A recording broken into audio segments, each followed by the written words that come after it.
That's exactly right. It's going to be up to voters on May 1st when this issue is on the ballot. First, though, it had to get through council last night on a third and final reading. And as you mentioned there, Rebecca, council overwhelmingly chose to pass this issue on to voters. 34 council members voting for this, 2 voting against. May 1st, mark your calendars. That's the day you can vote on this with early voting in April. This proposal, of course, we talked about it for months. It includes a light rail, a downtown tunnel connector, and improvements to the city's current bus system. Supporters have been arguing that this is a necessary investment in the city's future. Opponents, though, say the price tag of the plan is misleading. Originally about $5.5 billion. They say it'll be closer to about $9 billion. Regardless, both supporters and opponents agreed in statements last night. The council did the right thing, giving voters the final say. I believe in democracy, and in a democracy, we allow the voters to vote, and we need to follow through with that promise, and that's what a referendum is about. All right, Metro Council also approved an amendment tacked onto this measure. It's going to have that $5.5 billion figure, and it's also going to have that $9 billion figure. So you can see both of those numbers on the ballot come May 1st. Again, early voting in April, and we're going to be talking about this a whole lot more over the next 3 months. In the newsroom, Dan Kennedy, News Channel 5. Also last night, Metro Council members decided to set up a special committee to investigate Mayor Megan Barry. And they are looking now to find out if the mayor misused tax dollars during her affair with her former bodyguard, Rob Forrest. News Channel 5's Sophie Nielsen-Colding joined us live from outside the mayor's office this morning. So what's next in this process, Sophie? Well, they got the 30 votes they needed, and now the vice mayor will set up that committee in order to investigate the mayor. But keep in mind, council hasn't voted to set up a committee like this since 1974, so it's pretty significant. Now, even though this passed at Metro Council last night, there was a lot of concern voiced by members of the council. There would be 2 different investigations going on at the same time. Remember, the TBI is already looking into the tax dollar issue, and some people are concerned that 2 different investigations might lead to 2 separate findings, and where do you go from there? Others brought up the concern about council conducting an impartial investigation.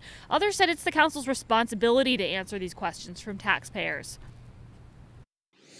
Unfortunately, we're all dragged into a situation where there are allegations regarding the chief executive, and it is our job, as I said before, to, without prejudice or emotion, to gather the facts.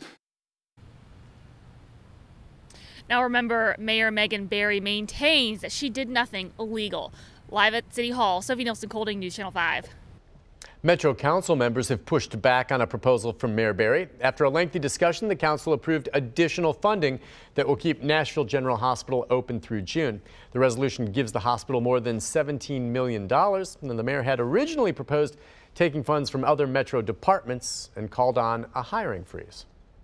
Tornado sirens may also be getting upgrades throughout Davidson County. Last night, council members approved a resolution that asks the Office of Emergency Management to look at upgrading the sirens and then report back to the council with the information, what it'll cost and all of that. Right now, if there's a warning in one area, like say for instance Jolton, folks all the way down in Antioch would hear the tornado sirens also. It doesn't make much sense, does it? Now the upgrade would allow individual sirens to be activated only in specific areas where there are tornado warnings.